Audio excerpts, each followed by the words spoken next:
I'm out here again at Cressbrook, and this is the River Wye.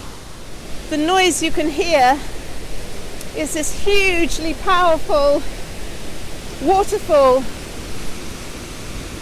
and this is the power of the water which fed the Cromford mill over there.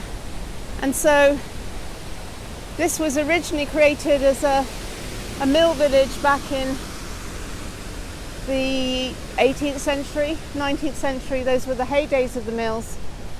And so you can see up there some of the workers' cottages, and up there above you can just about see Cressbrook Hall.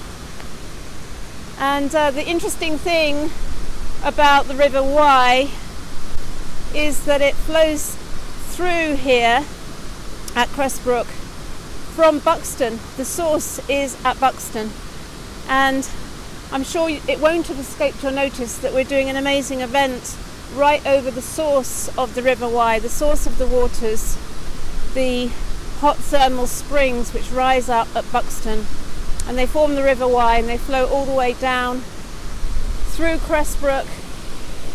This goes on through Monsaldale, through Ashford in the Water, to Bakewell, then on to Haddon, through the Haddon estate at Roseley, and I think there it joins the River Derwent, and then it flows towards Hull and Humberside, and it goes out into the North Sea. I believe that is where the river goes. But you can you can probably hear, definitely see just how much power there is in this water. Such an amazingly strong current and beautiful scenery. Such a lovely day as well.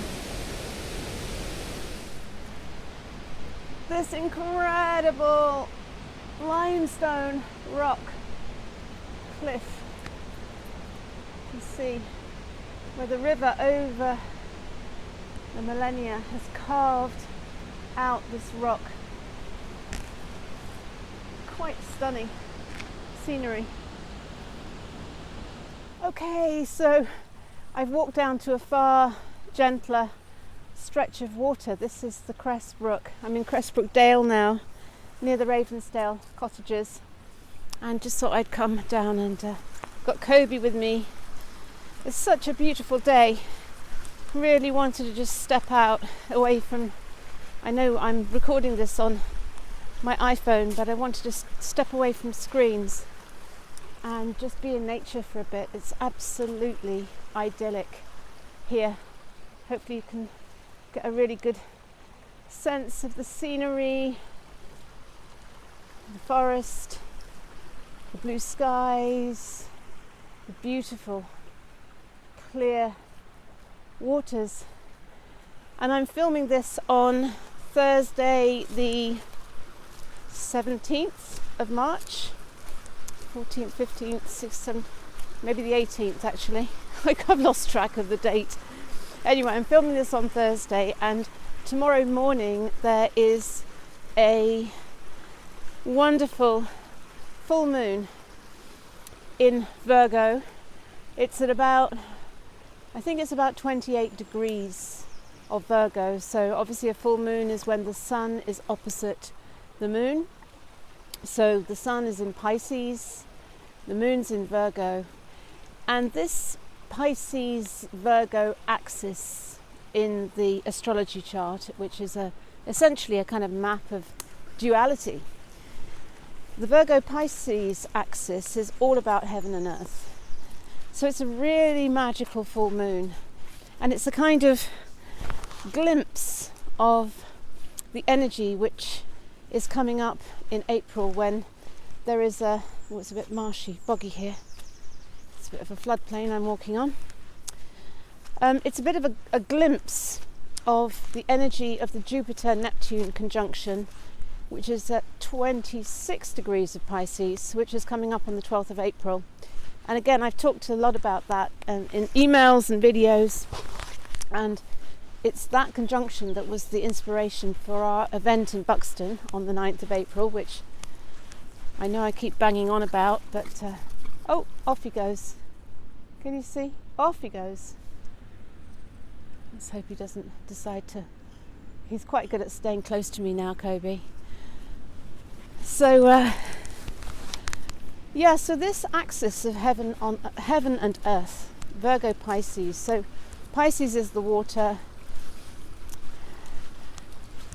and Virgo is the earth. Virgo is mutable earth.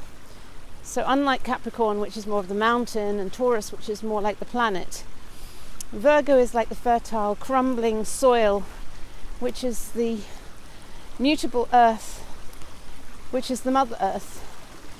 And it's the soil which gives us our harvest. And so Virgo is the sign of the maiden, essentially. It's essentially Persephone. And that energy of the harvest in Virgo is in the month of September, which is essentially the harvest month. So it really is a celebration of Mother Nature, and that union between heaven and earth, the rain falling from the skies, the fertile earth receiving the rains, and all of life emanating from that conjunction. Seem to have lost Kobe at this point. See, here he comes. He's loving it. Oh, it's so beautiful to see him roaming free and really living his natural dog instincts without too many hazards to worry about, and being able to take him off the lead here. So this idea of heaven on earth, I really feel that this is our mission as light workers, as evolutionaries. It's not about escaping this material realm, and we're experiencing the higher dimensions through meditation and through things like plant medicine and all sorts of spiritual practices, experiencing what lies beyond the material veil. But it's not about escaping this 3D reality. It's about having touched on the beauty and magic of what lies beyond, the magic of source, of pure love energy, of finding ways to bring the essence of that into this 3D realm, so that we can create heaven on earth for all beings, not just ourselves or our family, but for the whole global family. And that's not just mankind. It's obviously all the creatures, all the birds, all the fish and the creatures of the oceans. How can we create heaven on earth for all beings? That truly is the mission.